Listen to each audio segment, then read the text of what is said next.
गुरु चरण सरोज रज निज मन मुकुर सुधारी।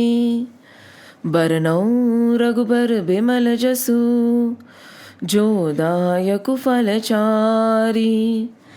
बुद्धिहीन तनु जानिके सुमिरो पवन कुमार। बल बुद्धि विद्या देहु मोहि हरहु कलेश बिकार। जय हनुमान ज्ञान गुण सागर जय कपीस तिहु लोक उजागर। राम दूत अतुलित बल धामा अंजनी पुत्र पवन सुत नामा।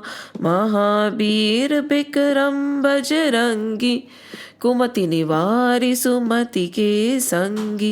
कंचन बरन बिराज सुबेसा कानन कुंडल कुंचित केसा।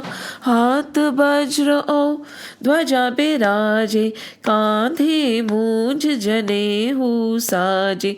शंकर सुवन केसरी नंदन तेज प्रताप महाजगबंदन। विद्यावान गुणी अति चातुर राम काज करिबे को आतुर। प्रभु चरित्र सुनिबे को रसिया राम लखन सीता मन बसिया। सूक्ष्म रूप धरि सियहि दिखावा विकट रूप धरि लंक जरावा। भीम रूप धरि असुर संहारे रामचंद्र के काज सवारे। लाए सजीवन लखन जियाए श्री रघुबीर हरषि उर लाए। रघुपति कीन्ही बहुत बड़ाई तुम मम प्रिय भरतहि संभाई। सहस बदन तुम रोजस गावे अस कहि श्रीपति कंठ लगावे। सनकादिक ब्रह्मादि मुनीसा नारद सारद सहित अहिसा। जब कुबेर दिग पाल जहाते कभी कौबिद कही सके कहते। तुम उपकार सुग्रीव ही कीन्हा राम मिलाय राजपत दीन्हा। तुम्हरो भद्र विभीषण भाना लंकेश्वर भय सब जग जाना। जुग सहस्त्र जो जन पर भानु लील्यो ताहि मधुर फल जानु। प्रभु मुद्रिका बैली मुख बाही जलधि लागी गए अचरज नाहि। दुर्गम काज जगत के जेते सुगम अनुग्रह तुम्हरे तेते। राम दुआरे तुम रखवारे होत न आज्ञा बिनु पैसारे। सब सुख लहे तुम्हारी शरणा तुम रक्षक काहू को डरना। आपन तेज सभारो आपे तीनों लोक हाकते कापे। भूत पिशाच निकट नहीं आवे महावीर जब नाम सुनावे। नासे रोग हरे सब पीरा जपत निरंतर हनुमत बीरा। संकट ते हनुमान छुड़ावे मन क्रम बचन ध्यान जो लावे। सब पर राम तपस्वी राजा तिनके काज सकल तुम साजा। और मनोरथ जो कोई लावे सोई अमित जीवन फल पावे। चारों जुग प्रताप तुम्हारा है प्रसिद्ध जगत उजियारा। साधु संत के तुम रखवारे असुर निकंदन राम दुलारे। अष्ट सिद्धि नौ निधि के दाता असबर दीन जानकी माता। राम रसायन तुम्हरे पासा सदा रहो रघुपति के दासा। तुम्हरे भजन राम को पावे जन्म जन्म के दुख बिसरावे। अंत काल रघुबरपुर जाई जहाँ जन्म हरि भक्त कहाई। और देवता चित्त न धरहि, हनुमत से ही सर्ब सुख करहि। संकट कटे मिटे सब पीरा, जो सुमिरे हनुमत बलबीरा। जय जय जय हनुमान गोसाई, कृपा करो गुरुदेव की नाई। जो सत बार पाठ कर कोई, छूटहि बंधि महा सुख होई। जो यह पढ़े हनुमान चालीसा, होए सिद्ध साखी गौरीसा। तुलसीदास सदा हरि चेरा, कीजय नाथ हृदय मह डेरा। पवन तनय संकट हरन, मंगल मूर्ति रूप। राम लखन सीता सहित, हृदय बसो सुर भूप। सियावर रामचंद्र की जय, पवन सुत हनुमान की जय। उमापति महादेव की जय, बोलो रे भाई सब संतन की जय। जय श्री राम, जय श्री कृष्ण, जय हनुमान। हनुमान जी की महिमा जितनी सोचो उतनी कम है। उनसे बड़ा कोई भक्त नहीं है। There is no devotee, I think, who is greater than Hanuman ji. In fact, he is considered one of the gopis in Vrindavan. And when we are reading this Hanuman Chalisa, we are trying to ask him to give us ekagrita, focus, so that we can bring our entire being into thinking and talking about the Lord. It's very difficult, isn't it? We have 1,001 things to do. But Hanumanji was also not sitting idle, right? Although, yes, he devoted his entire life to Ram Kam, but he was also Vyast. But in spite of being busy, in spite of having a lot to do, he always had his mind fixed on the Lord. That is the beauty of it all. No matter what the task in our hand, no matter what we are doing, no matter whom we are with, no matter what the situation, our heart should forever be connected to the Lord. And that is the true test. When no matter what is happening around you, you are always established in the Lord. And that was actually Sri Hanuman. And that were the gopis. That were the cowherd boys also.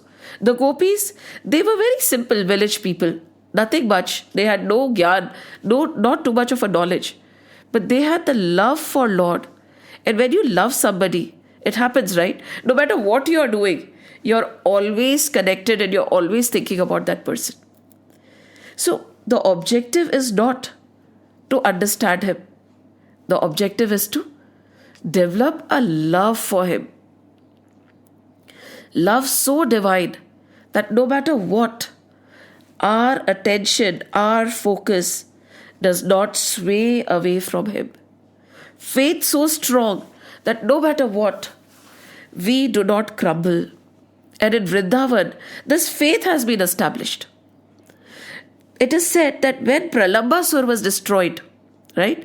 When they destroyed Pralambasur, what is Pralam? If you actually take the literal meaning of Pralam is Pralam, a tall demon.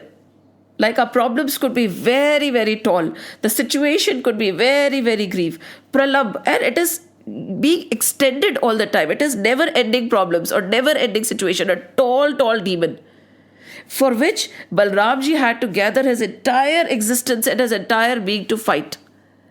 We can say that those tall demons, we can say, okay, the problems of the world, but I think they are very trivial when we start thinking about the vasanas and the sanskars that we carry with us.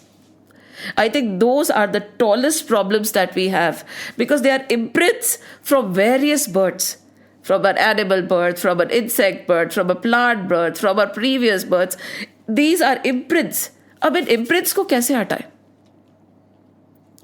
Suppose, as we talked about last time, when there are grievances, right? When there are suppose when the river flows, right? So that river bed, there is a channel. When there are multiple channels, and if you pour water, the water is going to flow through those channels only, isn't it? It is not going to go here and there. So if we keep pouring water just sufficient that the channels are full, nothing will happen. So what is needed? A flood of love. We need to flood. We need to flood the channels so much that they stop following the path that has been prescribed. The imprints get dissolved. There should be a flood of love for the Lord. I would not use the word devotee over here because becoming a devotee is the ultimate stage. If we look at Ramayana, maybe in the next session, I have the Ramayana with me also today.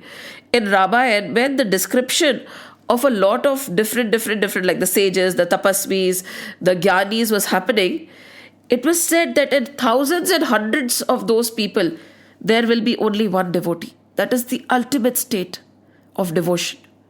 So we will just concentrate on being the children of God and just trying to start and loving Him, starting to love Him.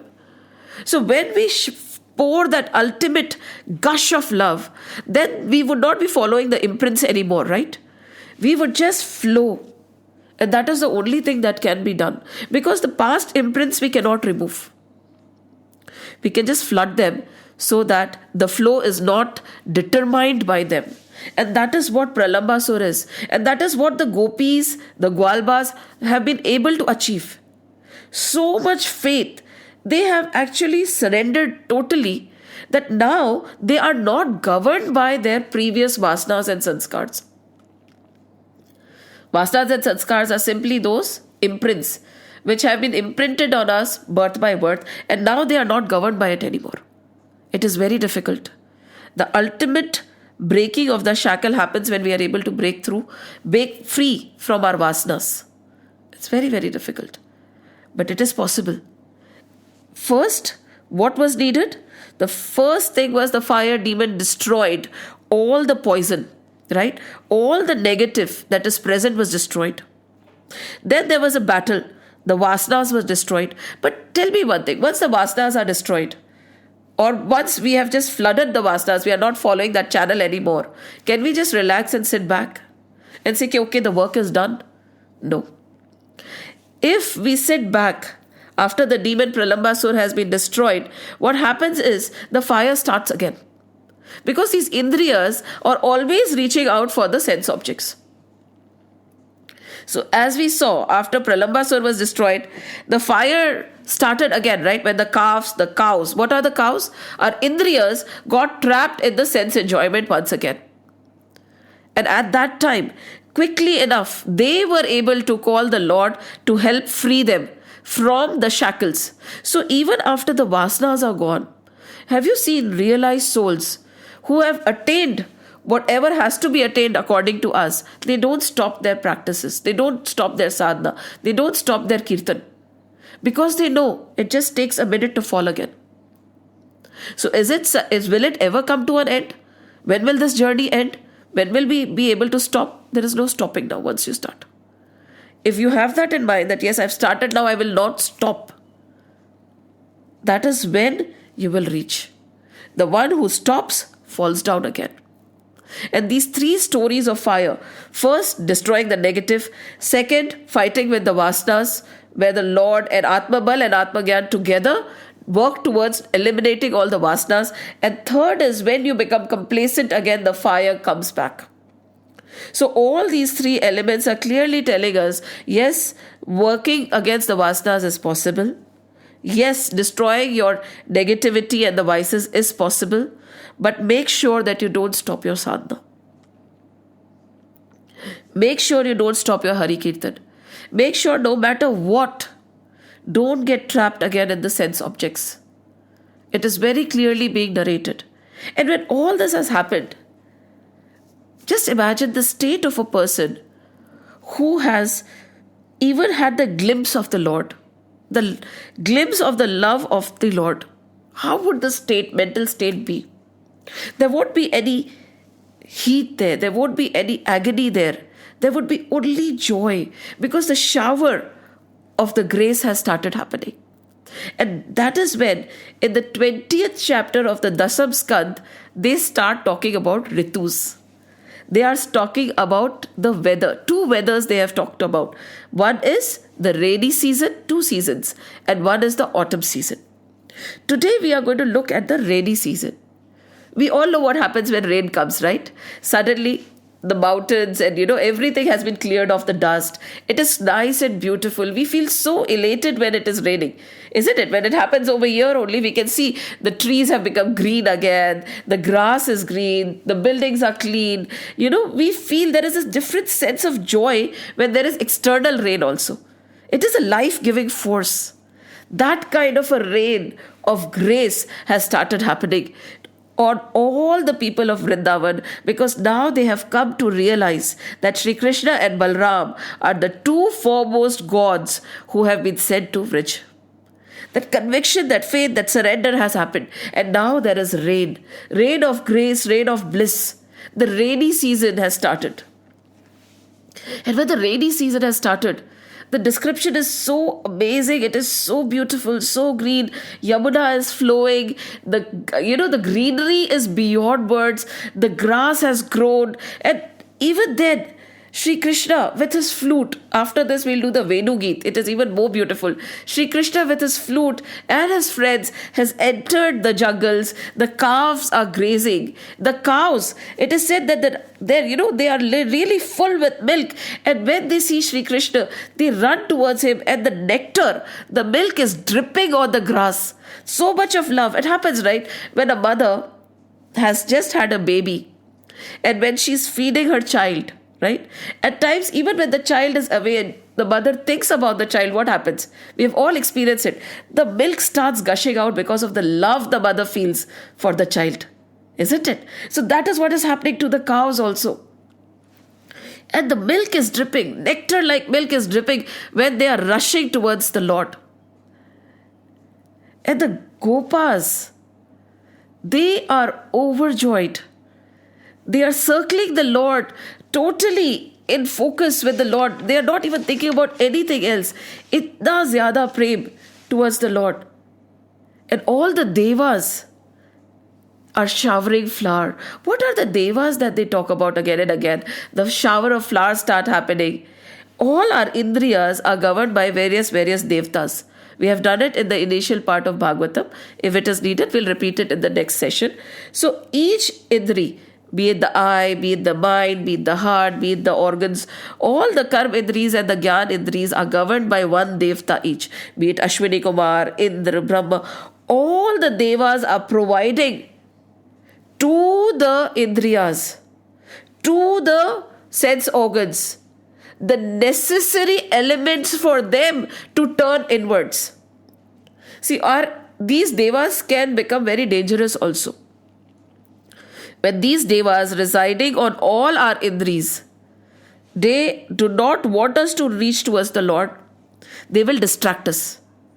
But right now, because the vasanas have been curbed to a great extent, even the devs have become anukul. So they are also providing the indriyas, the necessary things for them to turn inwards towards the Lord. Because mostly our indriyas, our eyes, our nose, our ears, all are outward bound, isn't it? Now the devas are encouraging them to go inward. The cows go, right? When we say go, they are our indriyas. Go, that is why I said a Gokul. All these things, go are an indication of the indriyas, and they are running towards the Lord. The cows are running towards the Lord with so much of love. Now the indriyas are moving inwards. There is no outward attraction left. And Balramji is there. Sri Krishna is there.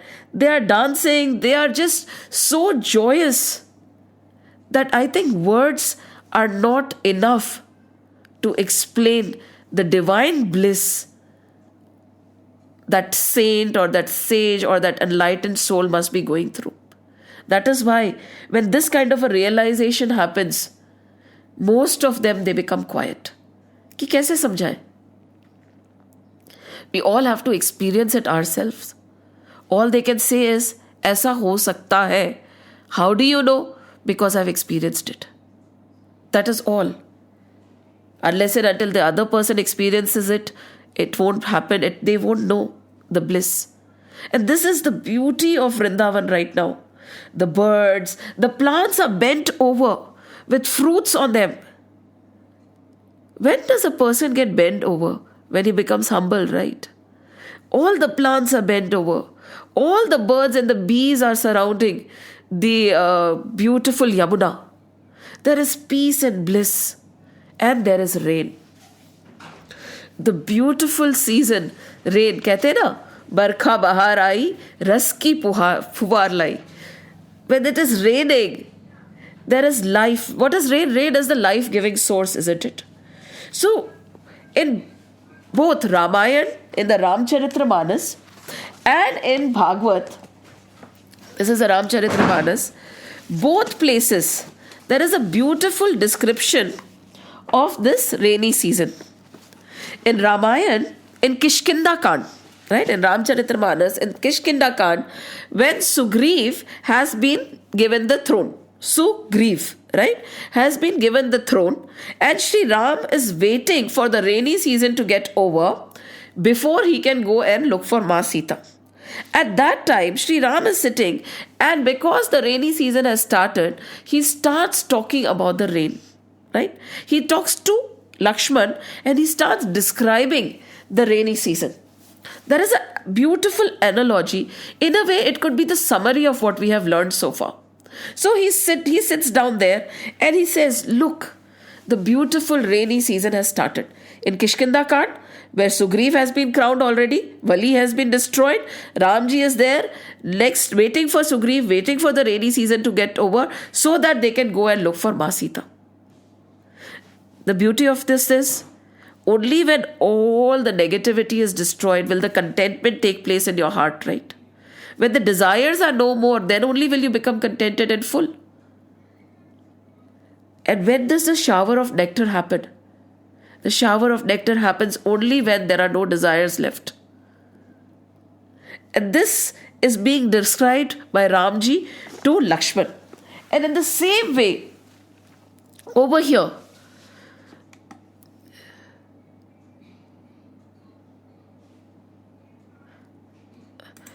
in the same way, you can hear me, right? There is no problem, no glitch. Yeah. In the same way, over here, in Bhagavad, after Pralambasur has been destroyed, the description of rain and autumn has come. And in the description of rain and autumn, they are just talking about analogies. The beautiful analogy, what we'll do is we'll start from the Ramayana first. What happens when the rain comes, right? This is where we are taking these details from Kishkinda Kand first. What happens when the rain comes? The peacocks start dancing. Doesn't it happen? We have seen the peacocks spreads. Now, for a while right now, become poets. Forget the Gyan, forget all the knowledge, forget Bhagavad, forget Ramayan. Just become poets. Because Ved Vyas ji, Valmiki ji, even Tulsi Baba, they were great poets. All our scriptures can be sung. So for now, just forget everything. Put aside everything. Just imagine that you are in Vrindavan, it is raining, you are with Sri Krishna, and you are enjoying the weather. And then comes out poetry from within you. And when you see at a distance, what do you see? Imagine now, the peacock is dancing. At the sight of the rain, she has opened her entire, it's so beautiful, so colorful, and all of them are dancing. What comes to your mind when you see the peacocks? Does anything come to our mind when we see all the nature? Or we don't have time to look at the nature anymore? How many times do we actually sit down and just look at the greenery, look at the tree, look at the ocean?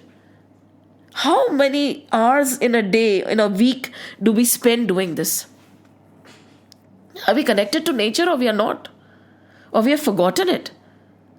There's somebody who said, I don't remember who, but they said that we are also plants. But we have just uprooted ourselves from the entire cosmos and we have just closed ourselves in these four walls. From one four wall to another four wall we travel. What about the nature? Without your slippers, have you walked on the grass and just been there, feeling it, feeling the dewdrops? Just put your legs in that ocean and the waves coming in and feel. They speak, they say they are gurus. We do not need anything else if we can absorb all the knowledge from nature. But what do we do? We don't even let our skin breathe. The clothes we wear are not breathable most of the time. Are we conscious about wearing breathable clothes? No. And then we say, why are we falling ill? Because we are unable to absorb anything from the environment. Nowadays, our focus has totally shifted. We don't think that we can absorb from the air. We don't think that just by holding on to a plant, I can get energized. We don't think just by dipping into an ocean, my nourishment is complete. Why? Because we feel that we are not part of nature anymore. The day we realize that we are nothing but nature, the world would be a different place, I would be a different me, and you would be a different you. And all our scriptures, they do not move on without applauding the nature as a guru. Over here, when they say the peacock is dancing, and at the sight of the peacock, what do they see? He says over here, Tulsi Baba, he says, I can imagine the householders having a leaning towards dispassion. All those householders who have a leaning towards dispassion, who have a leaning towards God, who have a leaning towards this divine knowledge, they get so overjoyous when a saint comes to their house, when they meet a sage, when they meet a learned man. Doesn't it happen? A person who is inking towards dispassion. It is just like rain, isn't it? Oh, ek sadhu aa gaya ghar mein. How blessed am I? Just like the peacock feels so beautifully elated when it is raining. And what happens? Then he talks about the lightning. That is what happens, right? The lightning flashes. And when the lightning flashes, Tulsi Baba says, the lightning, have you seen how the lightning flashes? Sometimes from this cloud, sometimes from that cloud. It is not persistent and constant. So over here he says, it is like the friendship of a wild person. It never stays. The friendship of a world never stays. कहते हैं ना कि सुख के सब साथी, दुख का ना कोई. Very few. Mostly people will accompany you in your good times. Not many stick on during the bad times. It is like the lightning in the cloud which does not stick to one cloud. It goes from one cloud to another cloud. Everything is a passing phase. That's why they say. And the pouring, the clouds are pouring now. The clouds are close to the ground. They have become very heavy and white. And they are very down, close to the ground. And Tulsi Baba says, or Ramji over here says, it reminds me of a humble person who bends over when he walks. Because the clouds are full, isn't it now? They are full of rainwater. That is why they are coming closer and closer and closer to the ground. Just as a humble, learned person moves lower and lower and lower, his ego gets diminished and he becomes more and more humble. So beautiful. The mountains, they are enduring the harsh shower now. Now the rain is lashing. Just imagine, be there. The rain is lashing over the mountains. But it is like sitting like a saint. The mountains are sitting like a saint because no matter how much the people are taunting, it does not matter to him. कहते हैं ना, कटु वचन कौन सुन सकता है? एक संत सुन सकता है. और किसी से कटु वचन सुने नहीं जाते. एक बोलोगे हम दो वापस देंगे. That is it, na? He said this to me, I will give him back twice. You know, my attitude changes depending on the person's attitude. Why? हम गिरगिट थोड़ी हैं, हम इंसान हैं. शक्कर भी नहीं बदलती ऐसे जैसे इंसान बदलता है. The sugar remains sweet no matter what you put it in. Why do we become so bitter with bitter people? Sweet with sweet people, bitter with bitter people. Very humble with people superior to us. Very, very disrespectful to people lower to us. Now the saint over here is one. In spite of all the lashing, nothing negative will come out of him. He stands like a mountain tall. When the rain lashes, nothing happens to the mountain. So only a saint can take all the taunts. Then he says, now the rivers, just imagine, it's raining, it's pouring, and all the rivers are swelling up now. And when the rivers swell up, क्या होता है? It breaks the banks, it goes here, it goes there. Now the flooding is happening. And when they are talking about this, they are describing it as the wealth of the wicked, which the wicked does not know how to use. Wealth in the hand of the wicked is the worst thing that can happen. Power in the hand of the wicked is the worst thing that can happen. So it is just like the rain is lashing, the rivers are swelling up, and now they are flooding the banks. They are flooding and they are going in all directions, just like wicked will feel elated even with small fortune. His wealth, he has no control over his wealth. It is used in the negative direction. See, over here, when we talk about Hanuman Chalisa also, the first thing we talk about is, they say, Jo diye, Baranu Raghubar Bimal Jasu, Jo Dayaku Falchari. What are the 4 fruits they are talking about? Dharm, Arth, Kam, Moksha. What is Arth? Arth is wealth. Wealth is not bad. How you use your wealth defines whether it becomes bad or good, right? Wealth is not considered bad in our scriptures. So when we say fal char for dharm, pehle you have to know what is dharm. If you are able to accomplish and understand dharm, you will use your arth, that is wealth, for what? Dharm, arth, kam, for the desires to have a better world, for the betterment for other people, and then you'll get moksha. But if the understanding of dharma is not complete, the use of wealth will not be good. It will be used for your desires, and moksha will be a far-fetched thing. So over here, it is fal only. It is nothing wrong, but it is how a wicked person would use it. So the wicked person, ek to kya hota hai, when a little bit of a success comes, it gets to his head and he starts dancing. And he does not know how to use his wealth. Now the water becomes turbid the moment it hits the ground. And that is why Tulsi Baba and Ramji say, be very careful about the company you keep. The water is pure when it is coming from up, right? But the minute it touches the ground, it becomes dirty and murky depending on where it falls, whether on the lotus or in the muddy puddle. Not only this, we are all pure till we are born. Why? Because till we are born, till we are in the womb, we remember, we are telling the Lord, please, please, please, please get me out of here. All I'll do is pray to you. But the minute we enter this world, what takes over? Maya takes over. Doesn't it? And the first thing we forget is the Lord. Like the rain is pure, we are also pure. But what happens? Forgetfulness takes over. The water coming from various directions gathers in a pool. Various directions. So over here they say the gyan that is coming from various gurus will gather in the heart of a true person, of a person who wants to accomplish the divine. It says commendable virtues find their way into the heart of a noble soul. It will be coming from various directions, right? From here, and then it will get accomplished, and it will become like a puddle, like a pool in the heart of the one who really seeks. And what happens? The frogs. Don't we hear? When it is raining, the frogs start opening that thing. They go croak, croak, croak, croak, croak. Over here also, and in Bhagavad also, they say it is like when the teacher comes, right? The preceptor or the guru, the chanting of Vedas can be heard. Ved, just imagine multiple students. That is what used to happen in our Ved Pathshala, right? Children, all the brahmacharis. Before, nowadays there is no brahmachari ashram. We have destroyed it.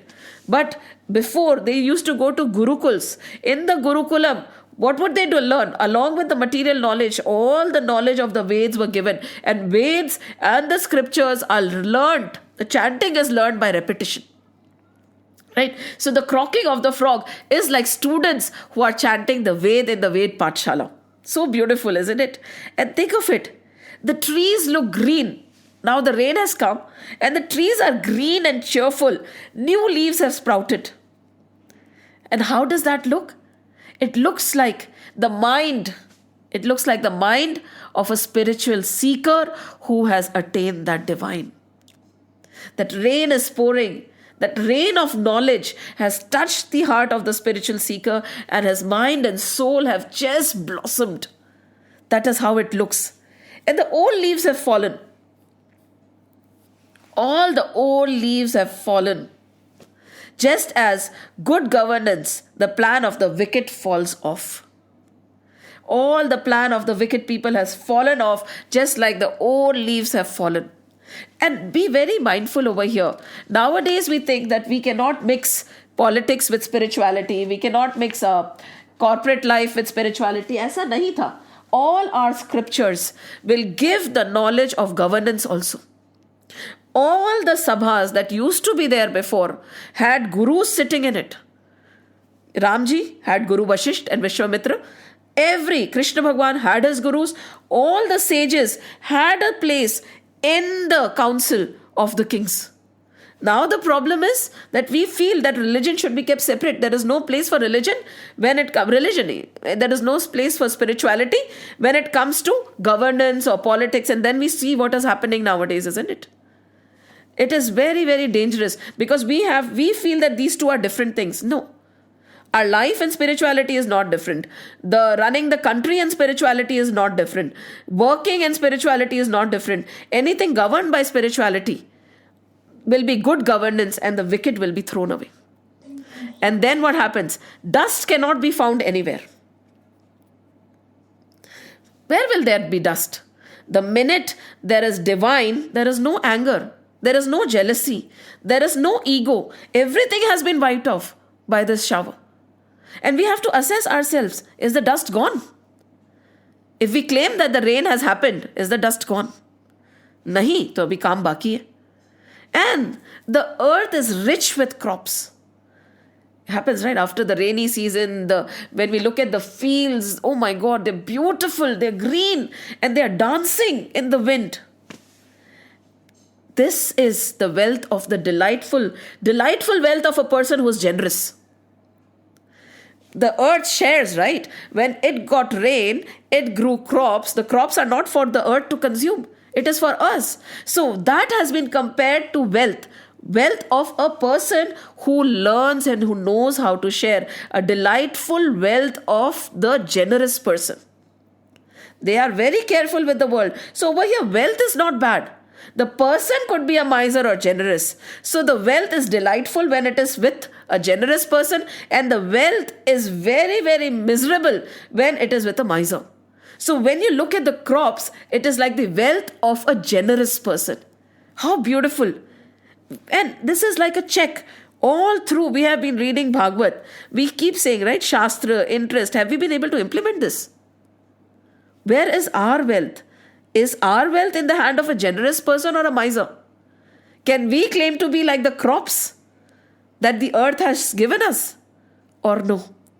And the crops are protected by uprooting the weeds, isn't it? You keep uprooting the weeds. How does a farmer work? We can learn from him. We also have to keep uprooting all the vices from us, all the vanity, all the infatuation, all the pride. One by one, it has to be uprooted. How does he do? A farmer, when he's taking care of his crops, he's very careful, isn't it? One by one, he'll take out the weed. So one by one, we have to take out the weed. In the thick darkness of the night, fireflies gleam. Now just imagine, it is night, it is rainy, the dark clouds have covered the sky, and hence you cannot see the stars and the planets. All you can see is the fireflies. And this is what happens in Kali Yuga, isn't it? This is what has happened. The beautiful knowledge of Sanatan Dharma and Vedas has been covered by dark clouds. It cannot be seen anymore. What can be seen? Only a little few glowworms here and there. Kuch bhi nahi dikh raha hai. Fireflies. But the planet and the divine knowledge has been concealed. How sad. And now the birds are no more to be seen. Just as the virtues disappear during the Kali age. When we start our cow, it is right in Bhagavad we have done, the cow has 4 legs, isn't it? What is the first leg of the cow?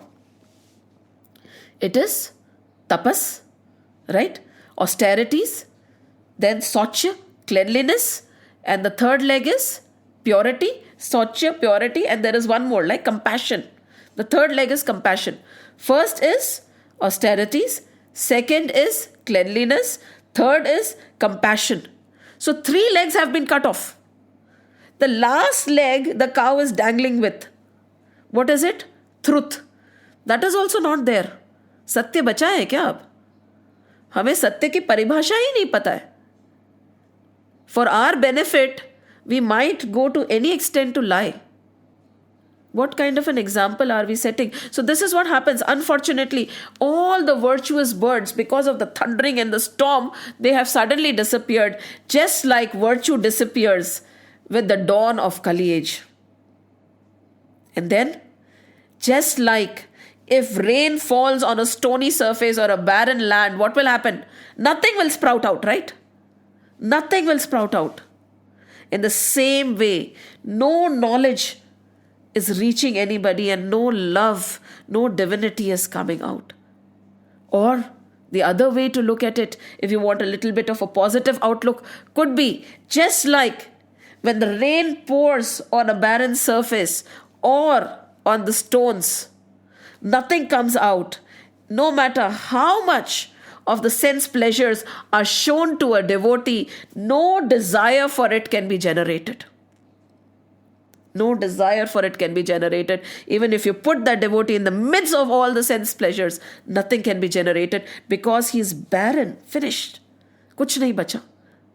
Even the seeds of desires have been destroyed by him. And now the earth is looking charming, right? Just imagine rain, the birds have come back, it is looking so beautiful. Everything is green, lush green, flowers are blooming, fruits everywhere. The rivers are clean and they are flowing. This is what happens when good governance is there. Under good governance, the population, the people, the citizens are happy. But how will the good governance come? The good governance will come only when the people who govern abide by the knowledge of the scriptures and the Veds, abide by the spiritual knowledge, and have a giving nature. But वो तो होता ही नहीं है. I do not know why we can actually divorce governance and politics from spirituality. God only knows. And now everything is so beautiful. Many travelers are sitting and stopping under the tree here and there. It is equating, Tulsi Baba and Ramji are equating it to the dawn of wisdom. And when the dawn of wisdom happens, what happens? Your senses, your indriyas, they become calmer and calmer and calmer, isn't it? Dheere dheere lagega. Every sense, every desire, everything is becoming calmer. There is an inner calm. Just like the travelers are just stopping and sitting down. There is a calm within us. And this calm can be reached only when our indriyas, when our desires are satiated by what? By that divine rain of wisdom. Nahi to nahi hoga. That is why they say, right? Make a goal. Many people think कि कैसे होगा? First set a goal. What is your goal? If your goal is God realization, self-realization, only then it is possible to work on our indriyas. Otherwise, it is not. It is very difficult. Why would you satiate? Why would you give up desires then? What is the reason to give up desires then? So once we set a goal, slowly and steadily as the wisdom dawns, all our indriyas, all our sense organs, all the outward bound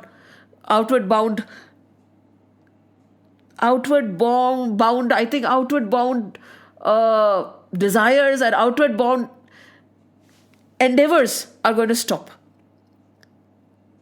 There won't be any endeavor, nothing at all. Because now the work is happening within. And the same analogy, I think Srimad Bhagavad Mahapuran was written before the Tulsi Baba's Ramcharitra Manas. But the same analogy of these two seasons, rain and autumn, we are just talking about rain today. Next class we'll talk about autumn, has been described by Tulsi Baba. Beautifully. he talks about this journey, this beautiful journey has just begun. When does a journey begin? It is when it is effort, a lot of effort is being put in, or when the efforts end. The journey begins when all our efforts become effortless. That is when we take the first step. Till we face the efforts of, okay, all the sadhanas, the journey has not begun yet. So now it is becoming effortless. The sadhana is on, but there is no effort anymore in doing what I'm doing. It is coming and it is happening naturally. Now the cleansing is complete. When does it rain? And when can you hold the rain? When the bowl is clean, right? And if the bowl is not clean or the bowl is upside down, can anything be retained? No. Over here, the rain starts, the rain begins, the wisdom starts seeping in only when the bowl is empty. The bowl is clean. The bowl is receptive. It is not turned over. The bowl is not leaking. And that has been done by a lot of sadhana. And now the rain has just started. And over here, he says that the dense, dark clouds. Again, who is describing over here? Ved Vyas ji, Sukdev, Shukdev ji. And he's again saying the same thing. There are 24 points he has made. And all these points are very important. Dense, dark clouds with lightning and thunder obscure the luminaries in the sky. What is happening? Again, as we talked about it, there are dense clouds, right, which have covered the sky and you cannot see anything beyond. Just like we, all our three gunas, what are this? Sattva, Rajas and Tamas, has covered that gunatit that I am. Who are we? We are that gunatit, right? We are beyond the gunas. We are that divine. Just like we cannot see the sky, we cannot see the clouds. Because of the clouds, we cannot see the sky. In the same way, because of all the three gunas, Sattva, Rajas and Tamas, which are covering us. What is Sattva? Sattva is the lightning. Rajas is like the heavy dark clouds. And Tamas are also the clouds which are covering the entire set. And because of these three gunas, we are unable to see our true divine nature. Which is there? Is the sky not there when the clouds cover the sky? Are the planets not there and the stars not there when the sky is dense and dark? It is there. And it is reassuring to know that yes, we are. Unfortunately, we have to get rid of Sattva, Rajas and Tamas. You'll say, why Sattva? We have discussed it many times. There is no space for Sattva also, because it is also one kind of a state, one kind of a conditioning. And then he goes on. So just imagine, again, it's cloudy, it's dark. Then he says, when the opportune time is in the form of monsoon came, the sun god began to release the wealth. What happens? Very simply, they are saying that all through they have been absorbing, right? When there is no rain, what happens? The water is being absorbed by them, right? And then comes the rainy season. And when the rainy season comes, what happens? He gives all the water again. The rain comes, it floods down, it comes and it is returned. Just like a righteous monarch, again, just like a righteous monarch returns to all what he has taken in the form of tax. But then for that, you have to have a rightful monarch, right? And we'll say, no. If you go on, there is a beautiful book written by Prabhupada also, which is based on only chapter 22. Only chapter 22. And over here, we will say that the monarchs are not rightful. The rulers, the politicians, everything. Why are they not rightful? Go to the bottom of the cause, right? What is the cause? The cause is us, our ignorance. We cannot change what is happening. Is it true? No.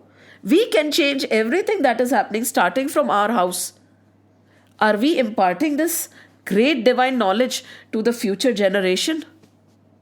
Are we equipped ourselves with that great divine knowledge? And then we say rightful things are not happening at the top because rightful things are not being fed in their mind from the very beginning. Same way, Tulsi Baba also addressed this over here. Ved Vyas ji is also addressing this. Very simply, that yes, everything will be right when the seeds are sown at a very initial stage. We cannot actually divorce ourselves from our scriptures and lead a righteous life. Not possible. Now they say huge clouds endowed with lightning and perceiving the heat of the world. Now just imagine, huge clouds are there. And they realize that everybody is so desperate for rain. It is so hot. And the water needs to pour down now. The clouds are very compassionate. They decide to pour.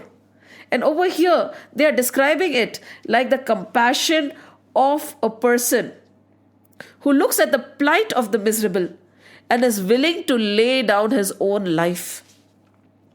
Doesn't that happen to the clouds? When they pour down the rain, the clouds are no more. Isn't it? Look at it. So beautiful. Clouds don't remain after the rain. The clouds disappear. So they are comparing it to the compassionate heart of a person who is observing other people's plight. And he decides to give and sacrifice himself for the betterment and the delight of the world. That is true compassion. Compassion is not just talking about it.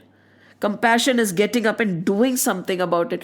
And I don't think we can say that we do not have the power to do anything. It is false. We all have the ability and the power to do something to make this world a better place. The problem is, we do not want to become like the clouds.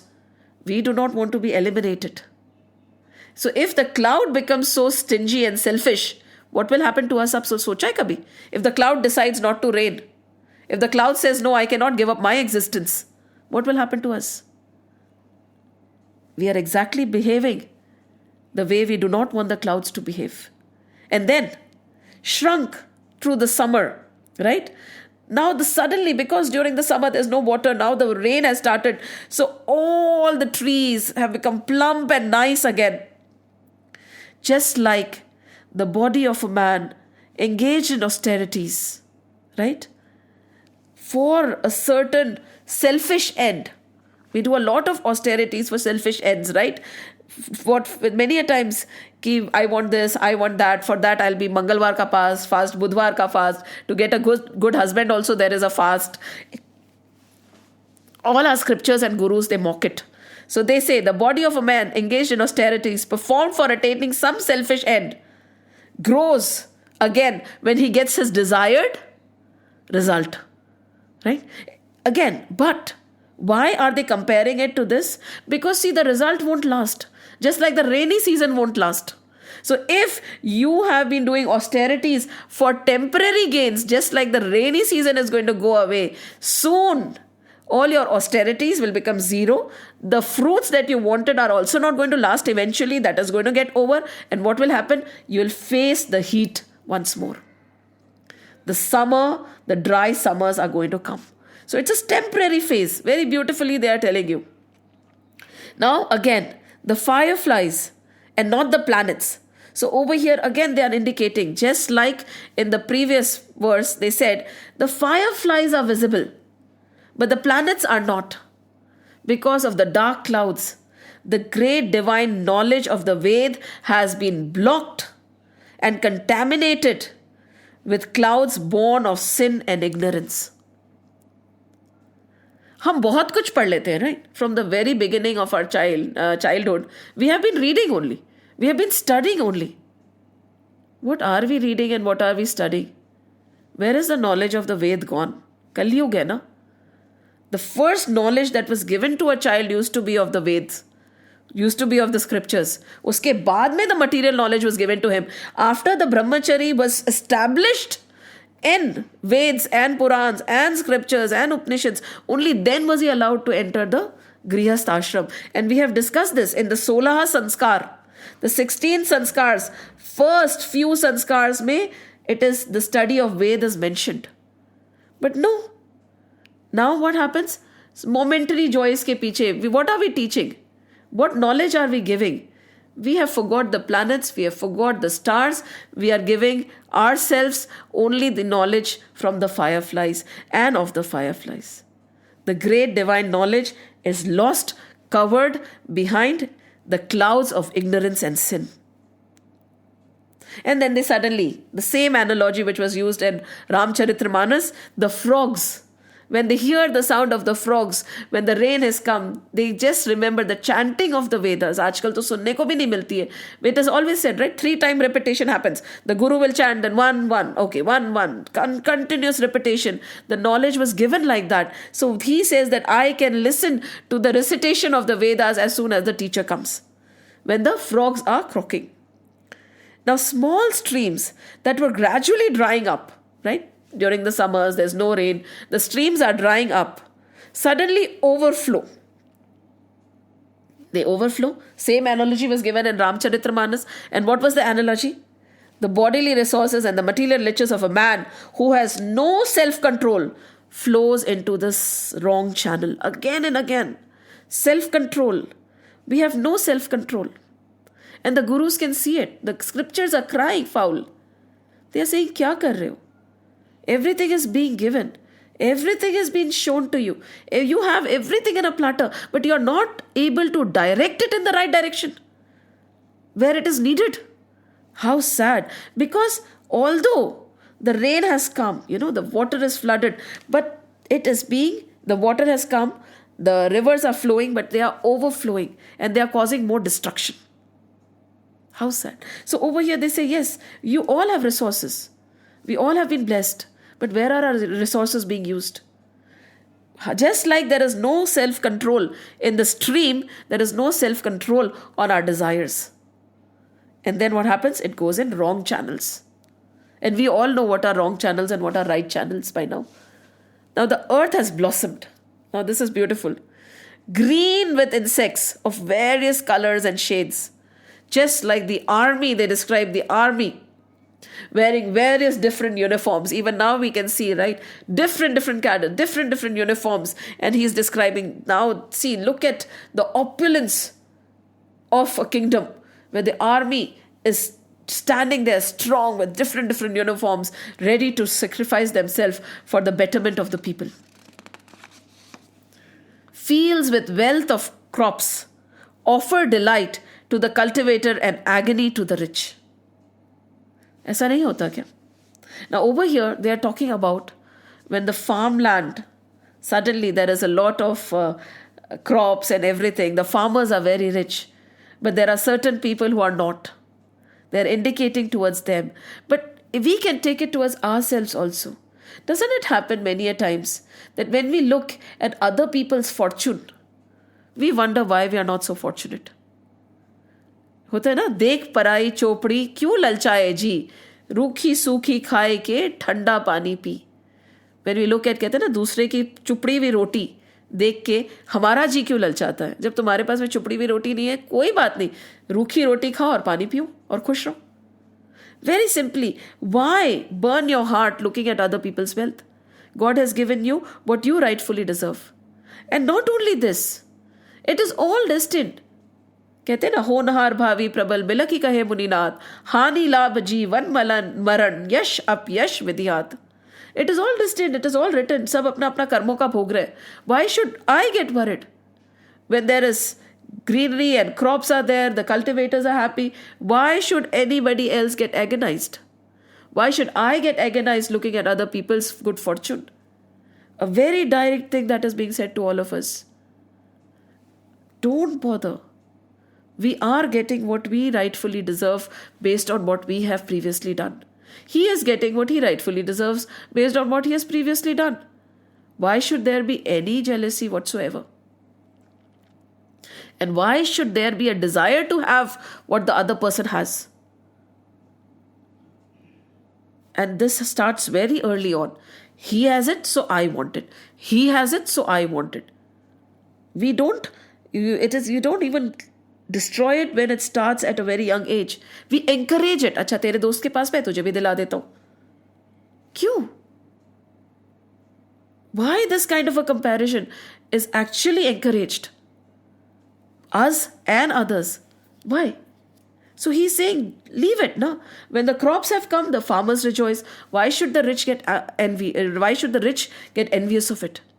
So this is very important. Why become envious? And why even crave for something that other person has? Mind your own business, live your own life. Be happy for others. And all inhabitants of the land and water assume a winning form by the use of the rainwater. Isn't it? And over here, the beautiful description of a devotee has been given. Just like a devotee becomes divine by the worship of Sri Hari, in the same way, when the rain comes, the flowers bloom, the animals are happy, they have been nourished.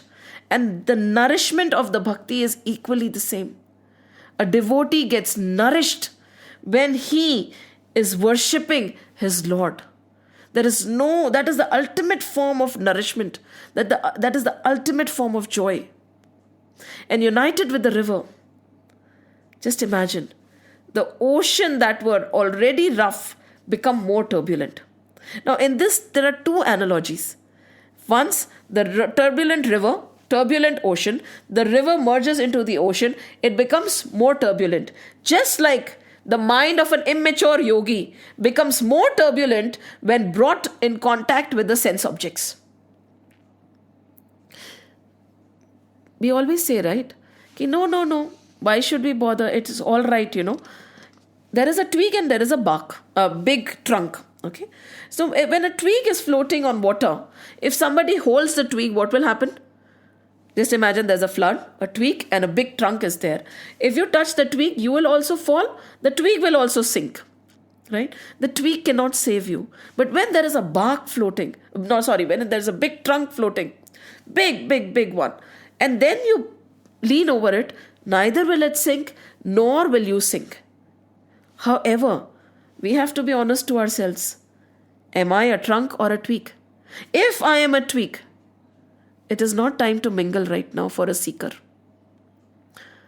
No, it is very clear. See, our scriptures are very honest. They are not going to cajole words to suit our liking. A true seeker cannot mingle. Why? If you mix milk into water, what will happen? Can you separate the milk from water? No. But if the milk is turned into yogurt and then, a lot of churning happens, it turns into butter. There is a beautiful analogy there also. Once the butter has been formed and then you throw the butter into water, what will happen? It will not mix. But now it is for us to understand whether we are milk or butter. And till we are milk, दूर तो रहना ही पड़ेगा ना. साधक को हमेशा कहते हैं असंग, कहते हैं ना असंगो हम, because you would not realize when the drifting happens and everything is lost, all the sadhana is gone. Just like the mind of an immature yogi becomes more turbulent when brought in contact with the sense objects. Consciously, it has to be taken away till that milk becomes butter. Now, beaten, and the other analogy can be very beautifully said, that just like river merges into the ocean, the river overflows, the ocean does not overflow. The river is turbulent, the ocean remains. Just like a elated yogi who has actually accomplished. उसमें फिर कुछ भी डाल दो. No matter where you put him, no matter which luxury you give him, he won't get tempted. And all this is for our self-analysis. If we are true seekers, if our goal is set on the Lord, that is the meaning of, if our goal is set on self-realization, if our goal is set, because as we always say, right, these are not moral education lessons. Whatever good is happening to us is a byproduct. Whatever good things are happening to our nature, whatever change is happening, it's a byproduct. It is not the main objective. The main objective is God realization. So if God realization is your objective, then this assessment has to be done by ourselves. Where to sit, where not to sit. What to eat, what not to eat. Where to go, where not to go. And we have to know whether we are twigs or we have become into a big trunk. Now, beaten with the volley of rains, mountain did not feel the least bit agitated. Same. Overwhelmed by calamities, the mind of those which is fixed on Sri Vishnu does not get the least bit agitated. Just like the mountains are standing over there, right? No matter how much. Now, it depends on what the mountain is made of. If the mountain is strong and rocky, nothing will happen to the mountain. But the mountain is made of mud, then the landslides happen, isn't it? But look at this mountain. It is strong, standing there. No matter what, no matter how strong the lashing, no matter how strong the storm, adik khada hai, nothing is happening. It is just like the mind of a true devotee. No matter how big the calamity, no matter how big the problem, he does not sway. There is no lament, there is no desire, there is no need for asking from the Lord, because the faith is strong. What is the faith strong in? The faith is strong in the belief that my Lord has everything in control. Everything that is happening is for my good only. And when he talks about good, it is talking about spiritual upliftment, not the material good.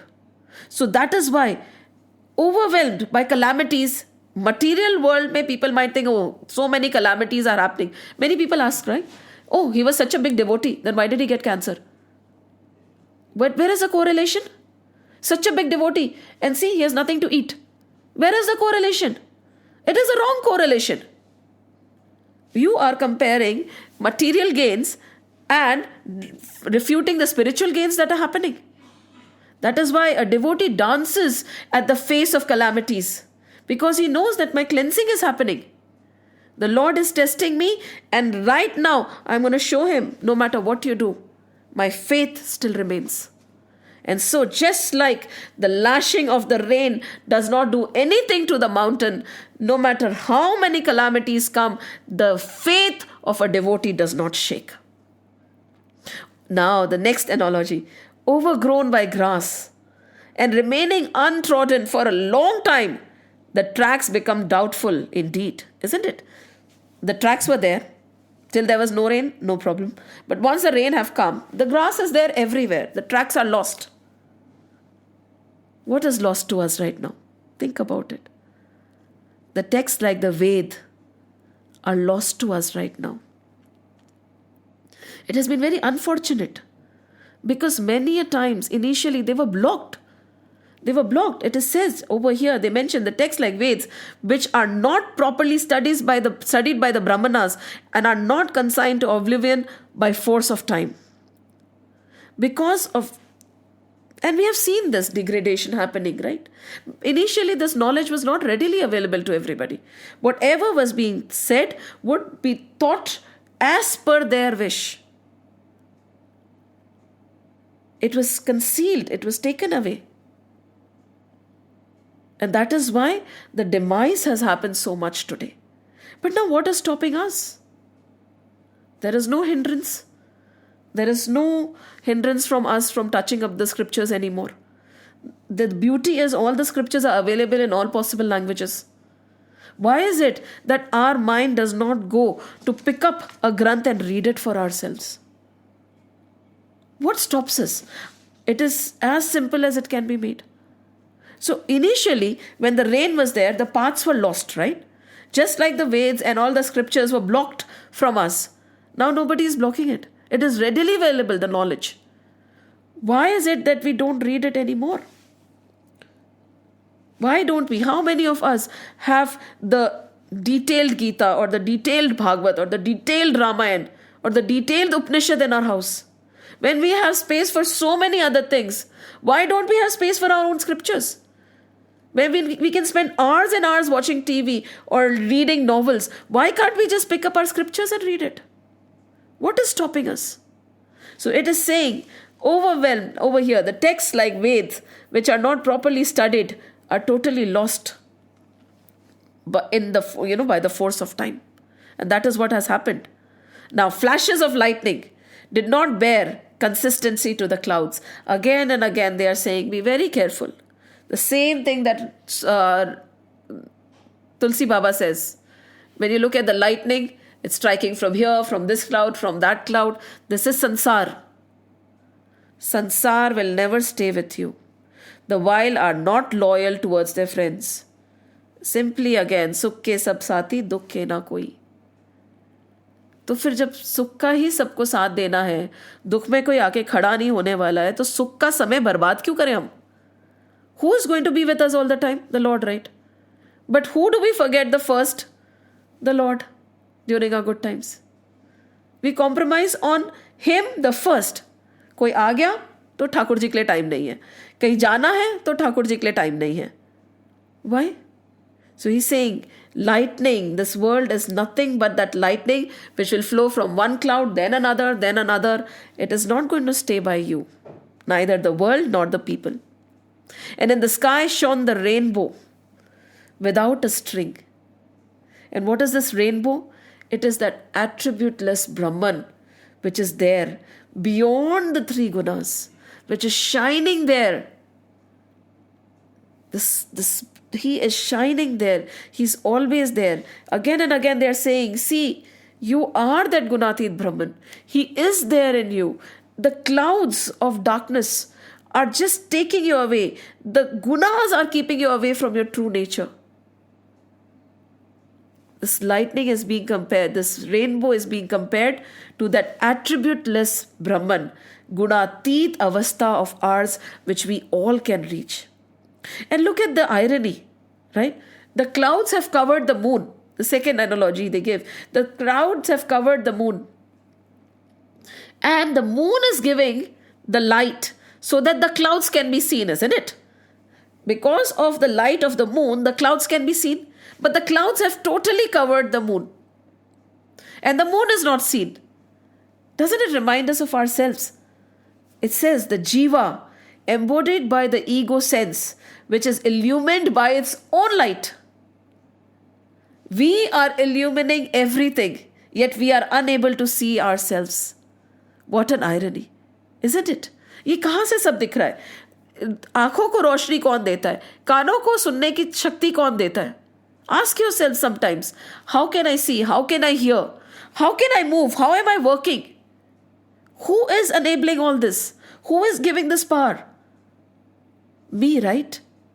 That one thing. And this realization, when it happens, is a very strong realization. This is known as, and if we can hold on to it, we can become Ramana Maharishi also. This is known, and it happens to all of us. It is known as the Shamshan Vairagya. When somebody dies, we talk big things. We become big Vairagis because we realize that something that was illuminating this body is not there anymore. What is it? What is it? That one thing is being hidden. That one thing is giving light to our ego and our senses. But we have forgotten that one thing. And that is us. And this Vairagya comes very often when we see somebody, our beloved, lying there, motionless, when death has come. And then we realize that something that was there, something that was mine, is not there anymore, and that is not the body. There was something behind the body, within the body, that was giving energy, that was giving light. वो कहाँ चला गया? The problem is, we don't even hold on to the Shamshan Vairagya. कहते हैं ना, if there's a beautiful quote that I was reading, if the people who die would have realized how quickly they are forgotten after their death, they would not have invested so much time on the others while they were living. सोचो, कितनी जल्दी हम भूल के आगे निकल जाते हैं. All through our lives, if we remember that before we know, कहते हैं ना, कोई 2 घड़ी रोएगा, कोई 4 घड़ी रोएगा, कोई 5 घड़ी रोएगा, माँ थोड़ा ज़्यादा रो लेगी. But everybody moves on. When everybody is going to move on after my death, why am I hanging on to them during my life? मैं मेरा जीवन सार्थक क्यों ना कर लूं? उलझते रहते हैं हम. Again, they'll talk about it. And then, when you realize this, you dance like a peacock when you see a saint, right? कि a householder who is feeling agonized and disgusted by the world feels so elated and joyous when he sees a saint, just like a peacock starts dancing when it sees the rain. But for that, we have to realize, unfortunately, we don't realize that nothing is going to stay. Because God has given us everything, we feel life is good, right? And we can give Him up.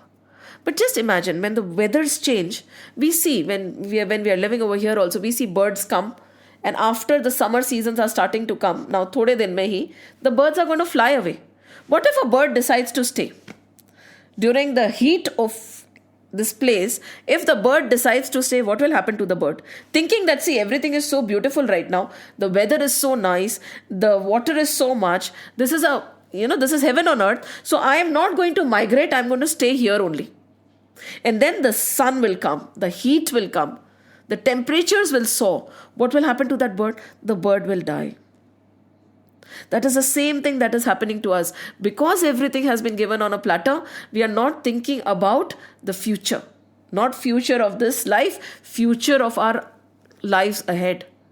We do not realize that the journey is not ending here. There are many, many more births to take, and we do not know what the future unfolds. And thus, the householder who has realized, कहते हैं ना, the agony and the disgust of the world, he gets elated in the company of the enlightened souls. And then the trees, he goes on, trees got rejuvenated again and blossomed in the form of leaves and fruits, just like the ascetic, a sage, a tapasvi, gets emancipated, and the fatigue of all the austerities are gone as soon as he gets enlightened. बहुत तपस्या करनी पड़ती है. Just like all the trees, they have to face the various seasons before they reach the rainy season. That is the same condition of a sadhak. A lot of calamities have to be faced before the shower of rain happens. But the point is, are we willing to go through that cycle to reach the rain? And yes, when the rain comes, the fatigue will end. The body will become robust again with enlightenment. But is there the patience there? Now the cranes, over here they describe the cranes just like we describe the birds. The cranes keep living in the lake whose brinks are murky and full of thorns. Murky and full of thorns. वो crane वहीं पे खड़ी है एक पैर पे. Just like the householder whose mind is devoted to pleasure remains in their house distracted in the duties. That is our condition, right? Murky hai, it is dirty, but we are so engrossed, we are standing in the same filth because we are so lured by sense pleasures. We are totally distracted. We have totally been distracted and from what we had come to earth for. We get so distracted, हम वही करते खत्म हो जाते. There is a reason why we came here.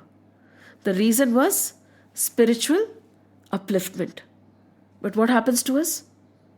There are so many beautiful distractions, isn't it? Some distractions are given by birth. Some distractions are we give birth to them. Some distractions we buy. Some distractions we go to. We get so engulfed in distractions. Just like a crane is standing at the brink of murky waters full of thorns, yet it does not want to fly away. It has the ability, it has the wings. We have the ability, we have the wings, but we do not want to fly away. Why? The distractions are so beautiful. The pleasures that we have in our home, the temporary pleasures, they are distracting us. All the so-called duties are distracting us, right? Think about it. We'll say, what do you mean? हम नहीं करें, करने का किसी ने मना नहीं करा है, पर आपका उद्देश्य क्या है उसको तो मत भूलो. And there are many things that we don't even have to do, unfortunately. There are certain duties that we have to fulfill. There are certain things that we do not have to do unnecessarily. We take on to them. Why? Because it is pleasurable. Right? For prayers, we forget Shreyas. For pleasure, we forget the supreme path. It's ironical, isn't it? While Indra poured down water and the path got destroyed and the dams got breached, in the Kali Yuga, the path of virtue chalked out by the Veds gets destroyed. There is a path that has been chalked out by the Veds, right? There is a path that has been chalked out by the scriptures. Simple path hai. It is not that it is not mentioned. ब्रह्मचर्य आश्रम कैसे रहना है, गृहस्थ आश्रम कैसे रहना है, वानप्रस्थ आश्रम कैसे रहना है, संन्यास आश्रम आपको लेना है. All the paths have been chalked out. What is right and wrong in the Brahmacharya ashram has been mentioned. What is right and wrong? We have discussed Grihast ashram ka to so many times as what is the duty of a Grihast. Then how the Grihast has to move out. Initially it used to be 50 years. Now, I don't know, I think 50 years is the time when you start moving towards Vanaprastha ashram. When your responsibilities towards your children has ended. And then take sannyas. But the Kali Yuga, this is Kali Yuga, right? So the path that has been chalked out by the Veds has been destroyed. And then when somebody asks us, we say, no, there are no clear rules of what should be done where in our scriptures. Kisne bola? I think there cannot be any clearer rules in any other scripture. So clear, crystal clear, one by one it has been mentioned. But unfortunately, just like Indra kya hai? And we know, right? Indra, the sense pleasures, overpowered, destroyed all the dams, all the canals, flooding is happening. Everything has been destroyed. Now there is no path. We are aimlessly moving around this life. Precious human birth, aimlessly, totally destroyed and diminished into animal-like living. I think animals also live a better life than we do. Driven by wind, clouds now pour down nectar in the form of rain. Again, they bring a very important point over here. They say, rulers of men, directed by the Brahmanas, conferred from time to time desired boon on those who sought it. Rulers of the men are directed by whom? The knower. What is a Brahmin? Brahmin is not by birth, right? Brahmin is by action. The knower of that divine Brahman is a Brahmin. The rulers listen to whom? The knowers of that divine. And then they act. And when they act like that, everybody is going to be happy. But now who listens to the knowers of the Brahman? Nobody. And then what will happen? Chaos, of course. And then we cry foul. Kiski galti? So our scriptures are very beautifully telling us. This is just a summary of what all we have learned so far, basically. And they have given us analogy. So now when we look at the weather, when we look at the rainy season, when we look at nature, we can actually start learning from them. They can be reminders to us of what we are supposed to do, what we are not supposed to do. And beautifully, 24 points have been given describing the rainy season by Ved Vyas Ji. Such a beautiful poetry he has written. And it is one verse and the analogy. One verse and the analogy. One verse and the analogy. What a comparison. जैसे कहते हैं ना, there was a beautiful poet who says, Ram के, he said, Ram के मुख जैसा सिर्फ राम का मुख है. Because उसको किसी से compare नहीं किया जा सकता. That is also poetry, right? So, our scriptures are very poetic in nature.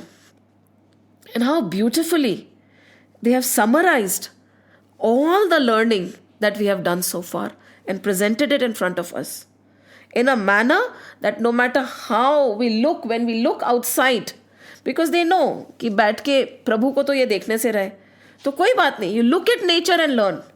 What does the mountain teach you? What does the river teach you? What does the rain teach you? What does the cloud teach you? Seekho.